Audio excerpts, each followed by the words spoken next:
Before you face the ancient chromatic dragons hoarding gold in their mountain lairs, before you plunge into the absolute, suffocating darkness of the Underdark, and before you dare to challenge the gods themselves, you must answer one single, defining question. Who are you? In Dungeons & Dragons, your class is not just a job title. It is your identity. It is the core of your soul. It is the lens through which you interact with the entire multiverse. Your class dictates whether you solve a conflict with a perfectly placed dagger in the dark, a whispered prayer to a golden deity, or a blinding explosion of arcane fire that reduces the battlefield to ash and cinders. It defines your role in the adventuring party, your place in the world, and the legacy you will leave behind. Today, we are opening the Ultimate Armory. We are breaking down the lore, the core mechanics, the varied subclasses, and the sheer fantasy of all 13 official classes in DD 5th edition. Whether you are a brand new player looking for your very first hero, or a veteran dungeon master brushing up on the lore to craft better NPCs, this is your complete, comprehensive guide. Sit back, grab your character sheet, and let's find out exactly who you are meant to be. The Artificer, the master of invention. We begin with the newest addition to the official roster, the Artificer. Magic in the world of DD is usually viewed as wild, untamed, and deeply mystical. But to an Artificer, magic is just another operating system waiting to be hacked, dismantled, and repurposed. They are the supreme inventors, blending clockwork engineering with raw arcane power. Where a wizard studies ancient, crumbling books, an artificer builds mechanical cannons, brews volatile explosive potions, and enchants ordinary armor to grant superhuman strength. Their defining mechanic is infusions.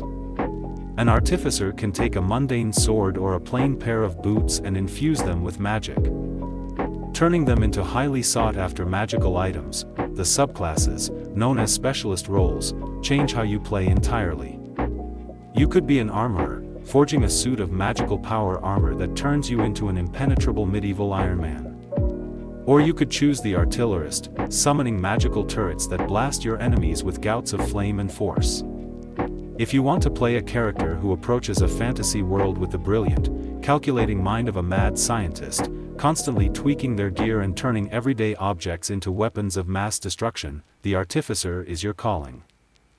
The Barbarian, the primal force. Civilization is a fragile, comfortable lie. The Barbarian knows the truth. The world is ruled by raw, primal power. Barbarians do not rely on elegant swordplay, heavy plate armor, or careful tactical formations.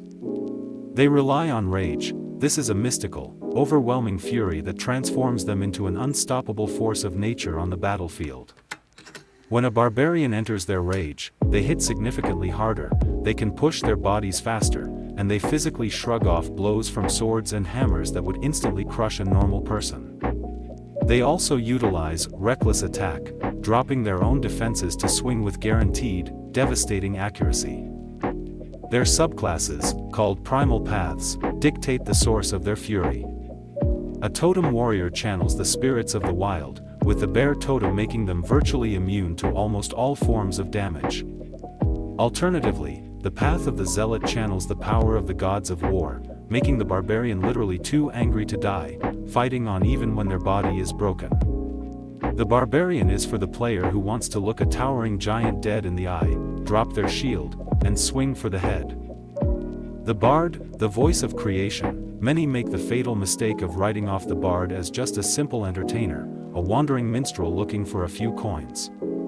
In the lore of the multiverse, the cosmos was literally spoken into existence by the words of the gods. Bards have learned to pluck the strings of reality and tap into those ancient echoes of creation. Their music, their poetry, and their speeches are woven with raw magic. A bard can heal a dying friend with a soothing song, mock an enemy so viciously that the sheer insult inflicts psychic damage, and charm a hostile king into handing over his crown. Their core mechanic, bardic inspiration, allows them to hand out dice of pure potential to their allies, turning near misses into heroic successes. Through their bard colleges, they specialize their art. The College of Lore turns the bard into a master of secrets, allowing them to steal powerful spells from any other class in the game. Meanwhile, The College of Swords turns them into a dazzling, blade-dancing duelist who uses their weapons as instruments of war. If you want to be the charming, silver-tongued face of the party who controls the battlefield and the narrative through sheer charisma, you are a bard. The cleric, the divine emissary, do not reduce the cleric to just a healer. They are the heavy artillery of the gods. A cleric is a mortal vessel who has devoted their entire life to a higher power, and in return, that deity has granted them the power to shape reality to their will. Yes, they have the unparalleled ability to knit flesh back together and pull the souls of the dead back from the afterlife, but their offensive capabilities are terrifying. A cleric can call down pillars of divine fire, summon spiritual weapons out of thin air to strike down their foes, and use their turn undead ability to channel raw holy light that causes zombies and vampires to flee in absolute terror or burn to ash on the spot. The domain you choose defines your role. A life domain cleric is the ultimate protector, keeping the party alive through the most brutal encounters. But a Tempest domain cleric wears heavy armor, stands in the front lines, and channels the wrath of the storm, blasting enemies with maximum damage lightning bolts.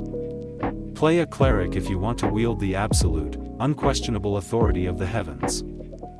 The druid, the avatar of nature, while clerics worship the gods in gleaming temples, druids worship the earth itself.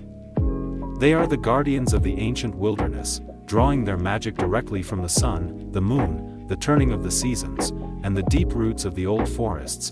A druid is a master of battlefield control. They can call down thunderstorms, summon massive walls of impenetrable thorns, and cause the very ground to turn into a muddy bog to trap their enemies. But their most iconic, defining ability is wild shape. A druid can physically transform their body into the beasts of the world. A Circle of the Moon druid focuses almost entirely on this combat transformation.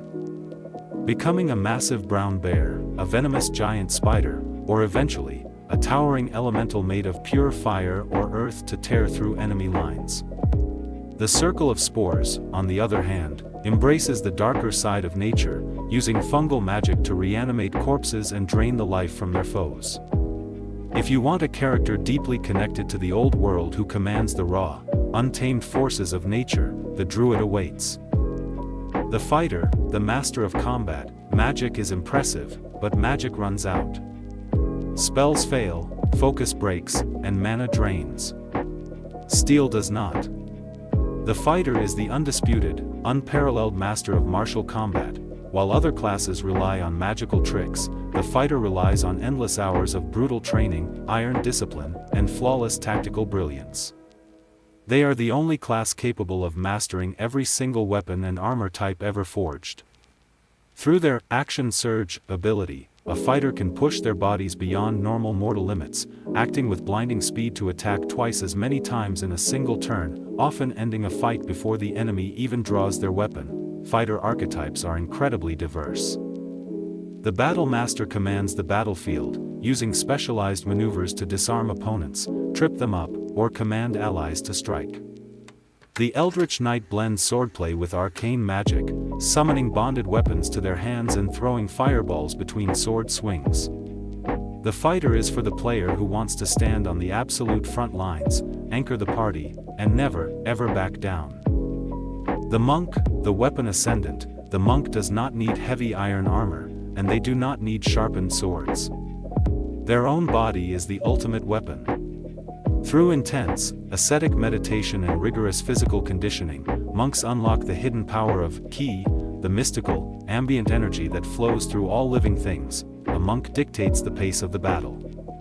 They can run straight up vertical walls, sprint across the surface of deep water, catch enemy arrows out of midair and hurl them back, and unleash a flurry of blows to strike 4 times in the blink of an eye. Their most feared ability is the Stunning Strike, where a single punch can paralyze even the most terrifying monsters. Completely shutting down the Dungeon Master's boss fight, the monastic traditions define their style. The Way of the Open Hand perfects physical combat, pushing enemies across the room with a palm strike. The Way of Shadow turns the monk into a mystical ninja, allowing them to literally teleport from one shadow to another. If you want to play a highly mobile, lightning-fast warrior who dismantles their enemies with bare hands and sheer, unbreakable focus, walk the path of the monk. The Paladin, the oath-bound champion. The Paladin is a warrior driven by a sacred, unbreakable oath. They do not just believe in their cause, their belief is so absolute, so uncompromising and pure, that it physically manifests as divine magic in the real world. Paladins are the ultimate defenders and leaders. Their mere presence projects magical auras of protection that passively shield their allies from fear, mind control, and dark magic. But when it is time to go on the offensive, they are unmatched. They can channel their divine power directly into their weapons to deliver a divine smite, an explosive, catastrophic burst of radiant energy that deals massive damage, especially to the undead and fiends. The oath you swear defines your code. The oath of devotion creates the classic, shining knight in armor, dedicated to justice, honor, and protecting the innocent. But the oath of vengeance creates a dark, relentless punisher, swearing to hunt down the wicked by any means necessary. If you want to be the shining beacon of hope who leads the charge and smites evil into dust, take the Paladin's oath. The Ranger, the apex hunter. The Ranger is the bridge between the safety of the civilized world and the lethal dangers of the untamed wilds. They are the monster hunters, the expert trackers, and the ultimate survivalists. Rangers specialize in hunting specific types of prey, whether that is tracking chromatic dragons across freezing mountains, or stalking vampires through the shadowed, treacherous caverns of the Underdark. They blend highly mobile martial prowess with primal nature magic. A ranger can dual-wield blades with deadly speed, cast spells like Hunter's Mark to pinpoint a target's vital organs, and vanish completely into the surrounding terrain to set the perfect ambush. Their conclaves offer vastly different playstyles. The Beast Master fights alongside a fiercely loyal animal companion, attacking in perfect tandem with a wolf or a bear. The Gloom Stalker, however, embraces the darkness, becoming completely invisible to creatures with dark vision and striking with lethal precision on the very first turn of combat. If you want to be the gritty, self-reliant survivor who always strikes first and never loses their prey, grab your bow and play a ranger. The Rogue, the Shadow's Edge. Fair fights are for fools. The Rogue fights to win, no matter the cost. They are the scoundrels, the professional assassins, the master thieves, and the silver-tongued spies. Rogues do not stand in the front lines trading blows like a fighter or paladin. They wait in the shadows for the perfect, calculated moment to strike. Using their signature ability, Sneak Attack, they exploit the weak points in an enemy's armor or anatomy to deliver one single, devastating, and often lethal blow.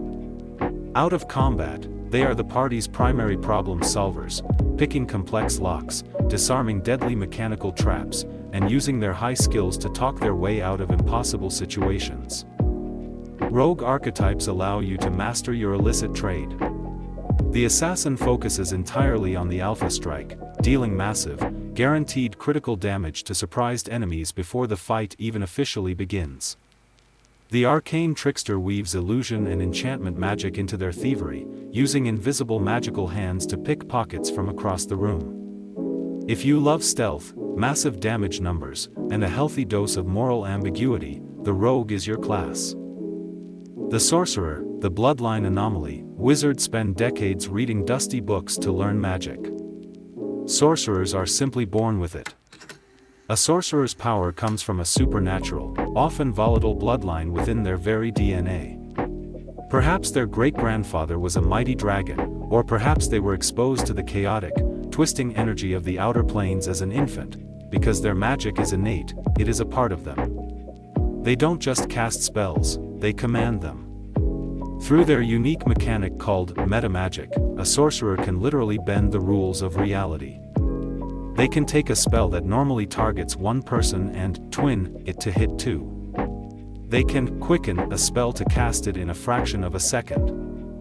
Or cast spells completely silently without moving a muscle, making them impossible to counter. Their sorcerous origins define their mutations.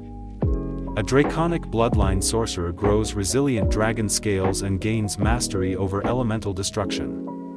A wild magic sorcerer taps into the raw chaos of the universe, causing random, unpredictable magical effects every time they cast a spell, which might vaporize their enemies, or accidentally turn the sorcerer into a potted plant.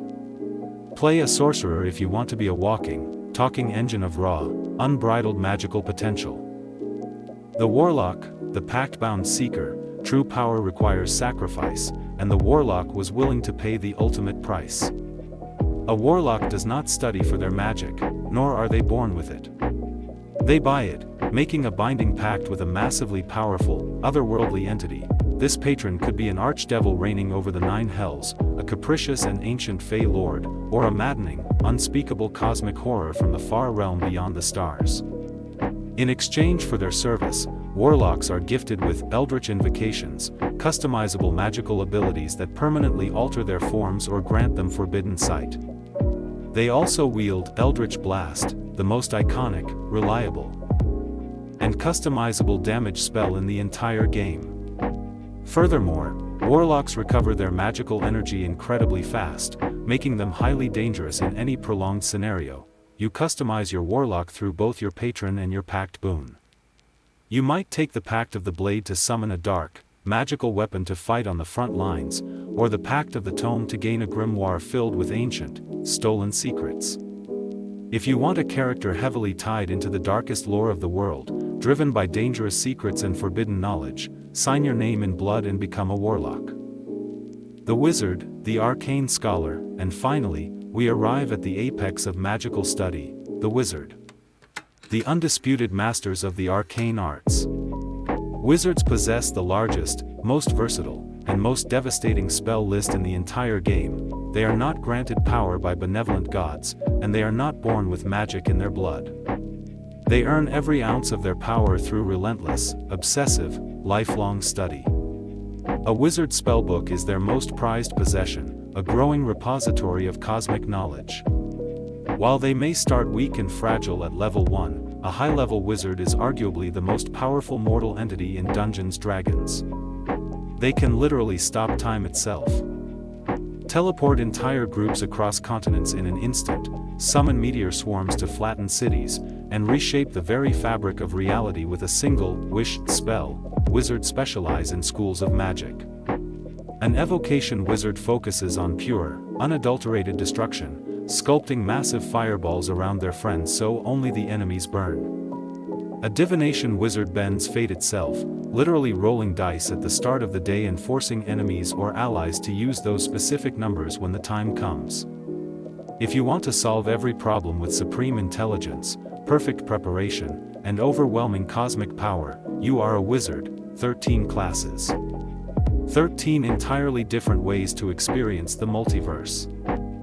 From the primal rage of the barbarian to the world-altering intellect of the wizard, the choice of who you will become is entirely yours. Thank you for exploring the grand armory of Dungeons & Dragons with us. If this comprehensive guide helped you choose the hero you were meant to be, make sure to subscribe and leave a like on the video to support the channel. Before you go, drop a comment below and tell the tavern, which class are you rolling up for your very next campaign, and what subclass will you choose. Until next time, keep your dice rolling. See you next time.